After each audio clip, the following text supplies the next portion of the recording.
Mga kakuys, eto at malapit na ako matapos sa pag-aararo sa aking palayan. Mamaya-maya lang ay uuwi na ako sa kubo upang makapagpahinga.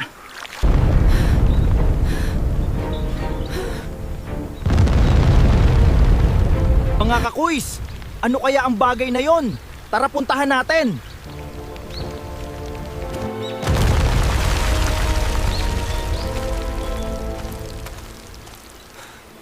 Ano kaya ang bagay na to? Ngayon lang ako nakakita ng ganito. Tara mga kakuys, pasukin natin! Hala mga kakuys, sino kaya siyan?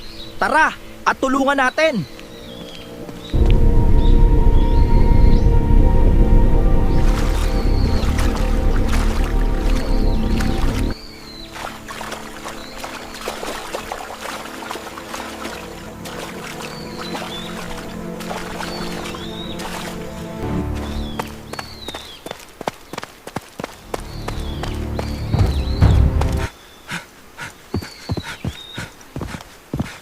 Mga kakakuys, eto at pinahiga ko muna siya sa higaan upang makapagpahinga at mamaya lang ay bibigyan natin siya ng paunang lunas sa mga natamo niya pinsala sa katawan.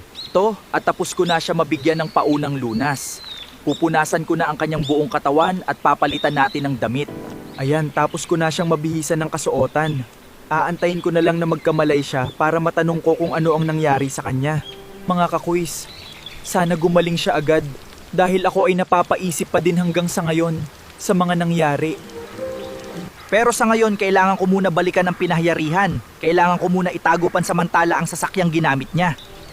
Para walang ibang makaalam, lalo na at ako lang ang malapit na nakatira sa pinangyarihan.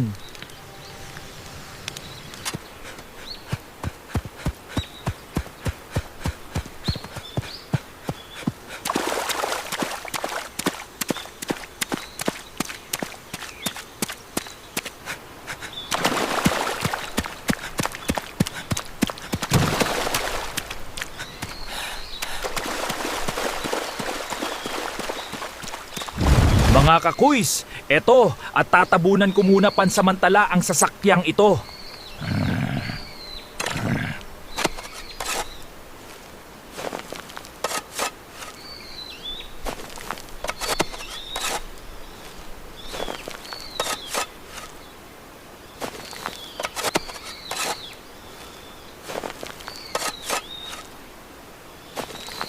Ito, at natabunan ko na ng maayos ang buong sasakyang ito. Ako ay babalik na sa kubo para tignan kung nagising na siya.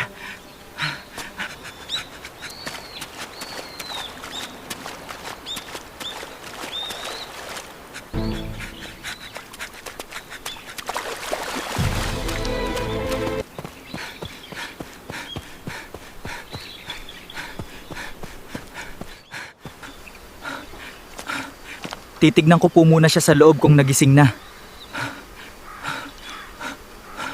Hindi pa rin siya nagigising hanggang ngayon. Hahayaan ko muna siya para makapagpahinga.